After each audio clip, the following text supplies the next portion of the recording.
Study ज्ञान दर्शन में आपका स्वागत है। आरो भाग 2 पार्ट 12 जैनेन्द्र कुमार बाजार दर्शन पार्ट 12वां करेंगे। आरो भाग 2 करेंगे। जैनेन्द्र कुमार बाजार दर्शन एमसीक्यू क्वेश्चन करेंगे। इसमें देखते हैं जैनेन्द्र कुमार का जन्म 1905 अलीगढ़ उत्तर प्रदेश में हुआ था और इन्होंने परख, अनामिका, अनाम, स्वामी, सुनीता, त्यागपत्र ऐसे बहुत से प्रमुख रचनाएं उन्होंने लिखी थी। इन्हें पद्म भूषण भी मिला था पुरस्कार। इसमें पहला क्वेश्चन एमसीक्यू करेंगे जो कि केवीएस पीजीटी और केवीएस के 12th क्लास के बच्चों के लिए वेरी मोस्ट इंपॉर्टेंट क्वेश्चन है। पहला क्वेश्चन है, इसमें पहला क्वेश्चन हम करेंगे।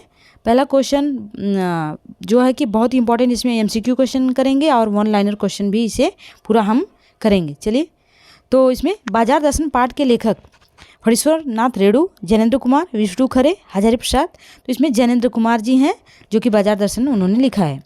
मित्र मामूली चीज खरीदने के स्थान पर बहुत सारा सामान खरीद कर क्यों आए?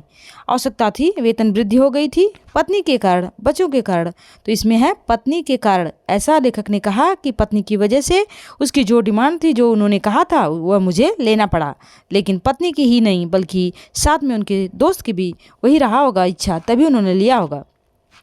प्रश्न 3 है, किसकी गर्मी बाजार से अधिक सामान खरीदने पर विवश करती है? मौसम की, दिमाग की, पत्नी की, पैसे की? पैसे की गर्मी ही विवश करती है। अगर पैसे है तो आपको बहुत कुछ लेने का मन करेगा, लेकिन अगर पैसे नहीं है तो आप अपने आप चुपचाप वहाँ से चले आएंगे। प्रश्न 4 है, फिजूल सामान को फिजूल समझने वाले लोगों को क्या कहा गया है?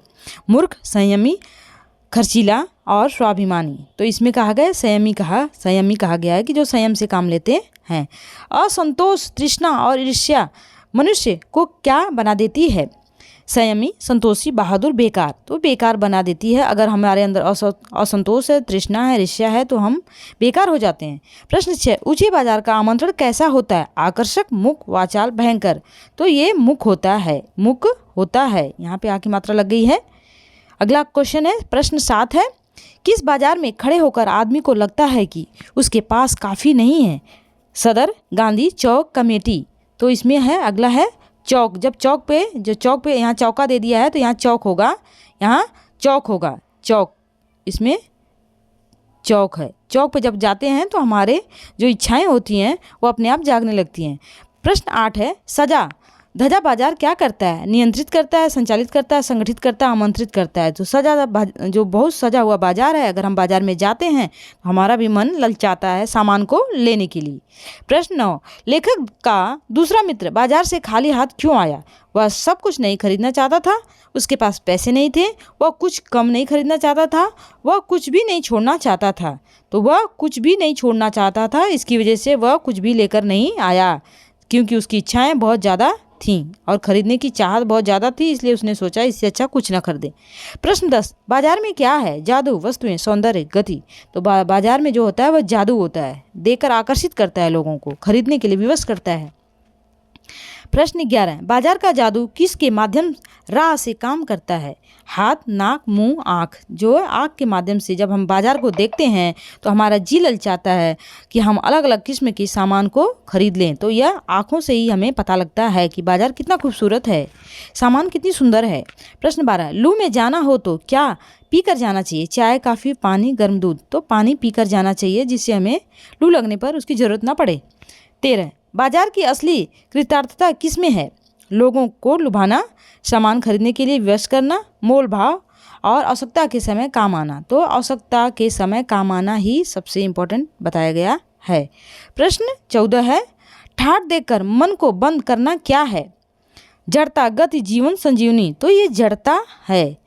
15 है, मन को किसकी छूट नहीं होनी चाहिए? निरोध की, मनमानेपन की, विरोध की, संवेग की। तो इसमें मनमानेपन की, मन को छूट नहीं देनी चाहिए। अगर मन को छूट दे दिया जाए तो मन तो कभी मानता ही नहीं है, वो हमेशा सोचता है और खरीदें और खरीदें और खरीदें।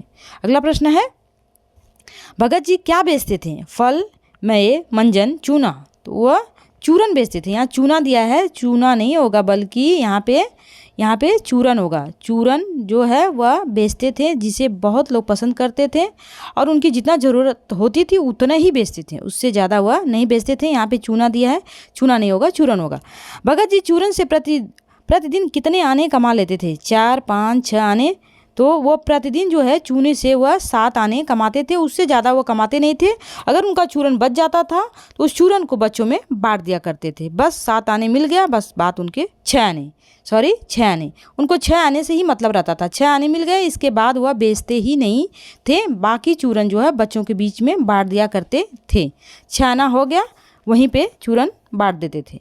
प्रश्न 18 है, लेखक भगत को चूरन बेचते हुए कितने वर्षों से देख रहा है? 8, 10, 12, 14। तो 10 वर्षों से लेखक जो है जैनेन्द्र जी देख रहे हैं। 19 है, संजय की तृष्णा और वैभव की चाह में व्यक्ति की क्या प्रमाणित होती है? शक्ति, महानता, निर्बलता। तो व्यक्ति की निर्बलता इसमें बताया गया है, शक्ति की तृष्णा में प्राप्त होती है। 20वां प्रश्न है, बाजार को सार्थकता कैसा व्यक्ति प्रदान करता है? जिसे पता है कि उसने क्या खरीदना है, जिसके पास बहुत पैसे होते हैं, जो कुछ भी खरीद सकता है, जिसे पता नहीं है कि उसने क्या खरीदना है।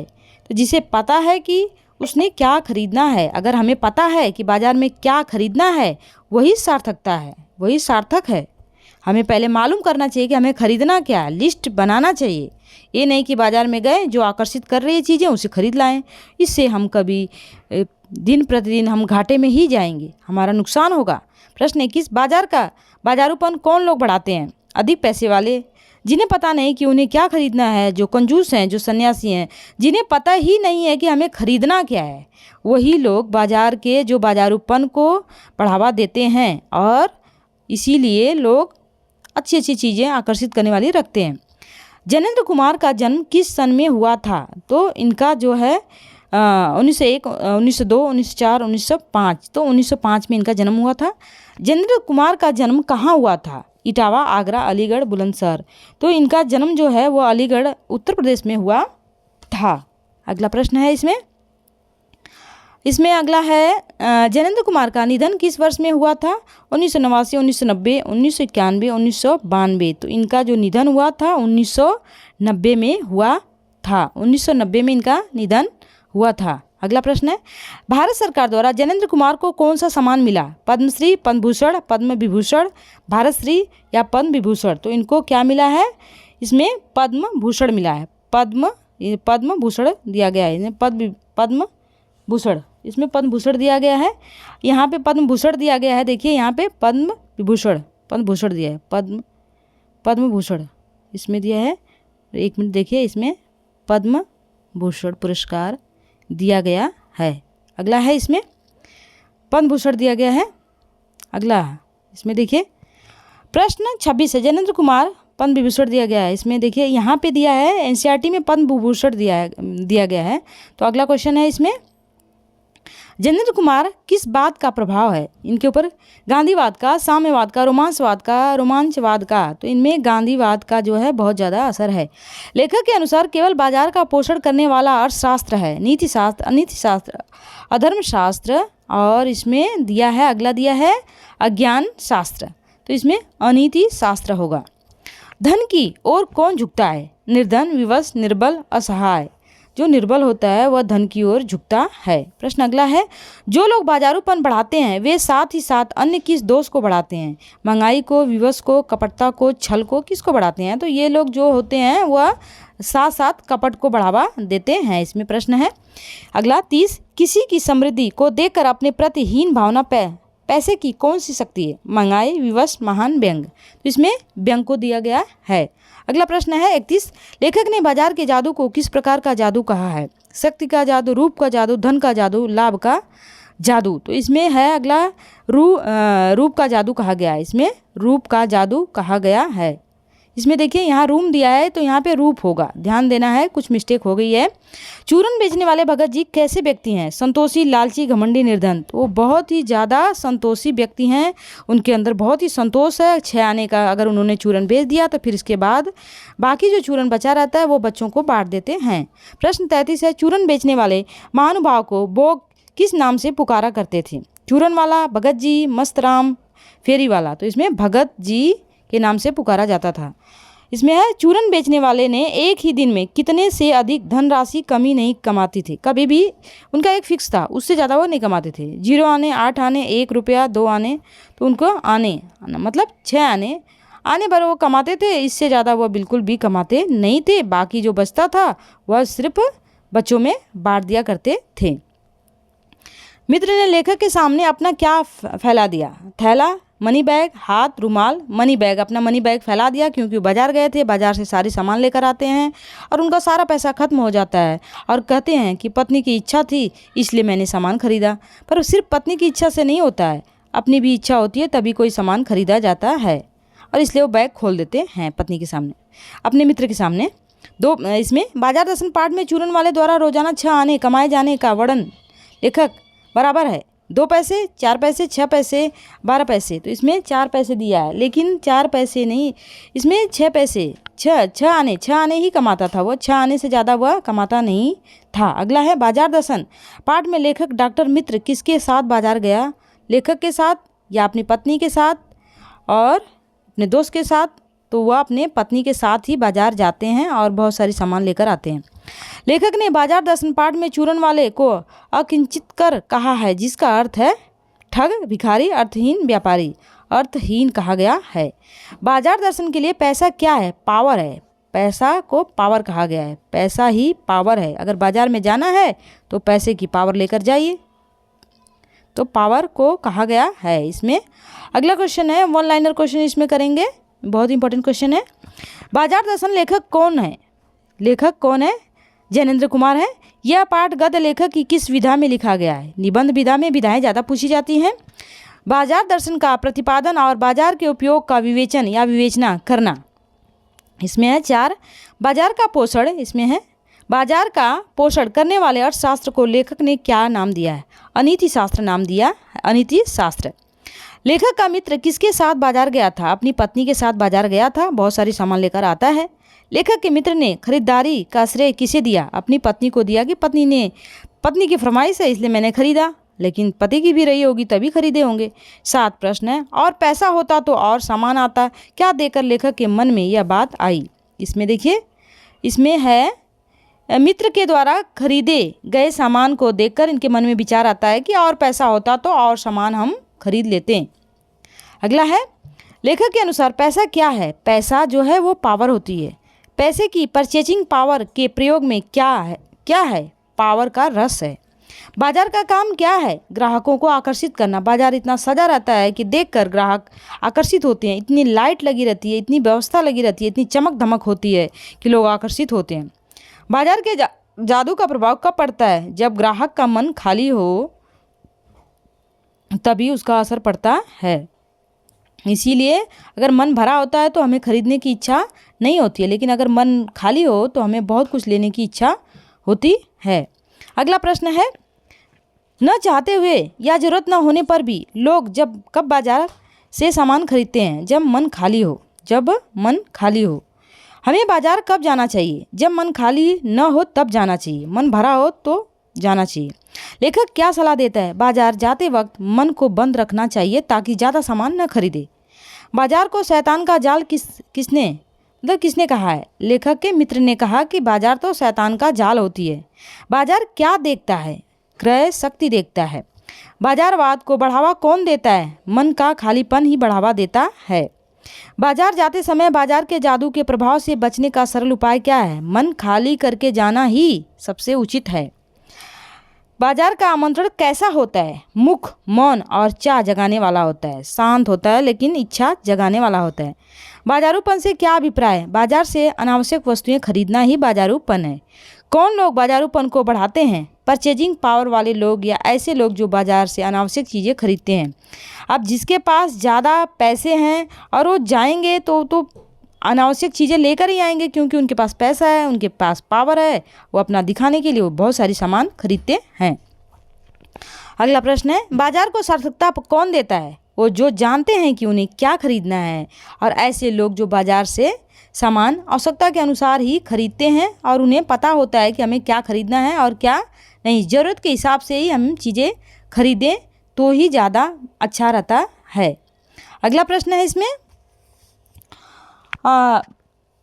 लोगों द्वारा बाजार से सामान किस हिसाब से खरीदा जाता है? परचेजिंग पावर के हिसाब से खरीदा जाता है। परचेजिंग पावर वाले लोग बाजार को क्या देते हैं? शैतानियत देते हैं, ताकत देते हैं, शक्ति देते हैं। लेखक ने किसे पावर कहा है? पैसे को पावर कहा है। लेखक के अनुसार संयमी लोग कैसे होते हैं?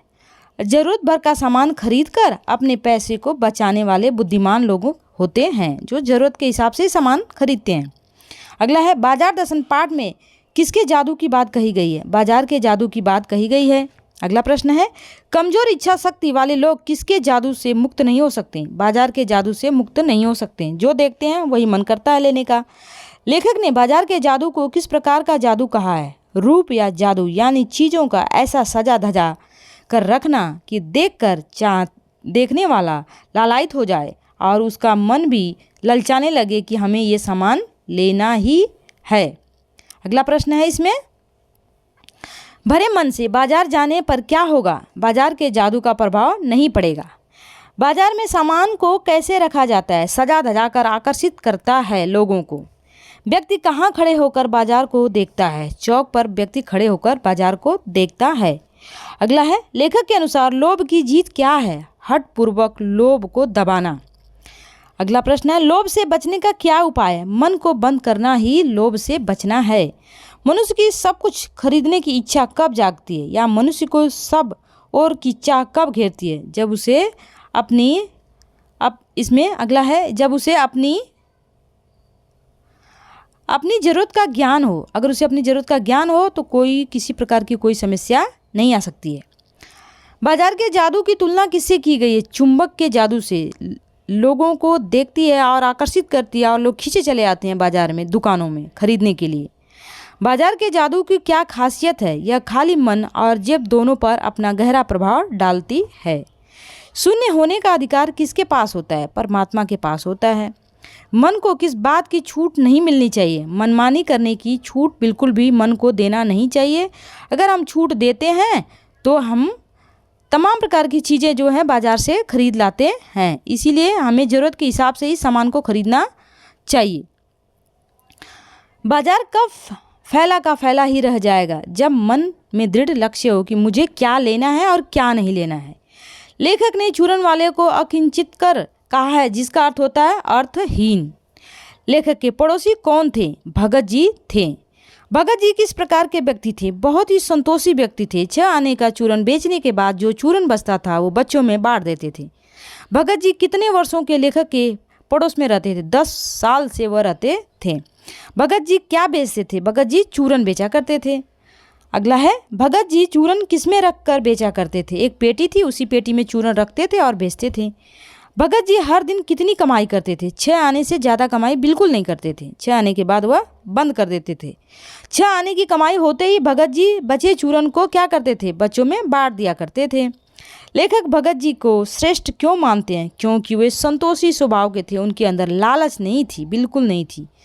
लेखक के अनुसार अगर भगत जी व्यवसाय करने के गुर सीख जाते तो आज उनकी माली हालत कैसी होती? बहुत ही अच्छी होती, बहुत ही अमीर होते हो। लेकिन उन्हें पैसे से कोई मतलब नहीं है। उन्हें तो बस संतोष है, जितना बेच दिया बस उतना ही 6 आने तक।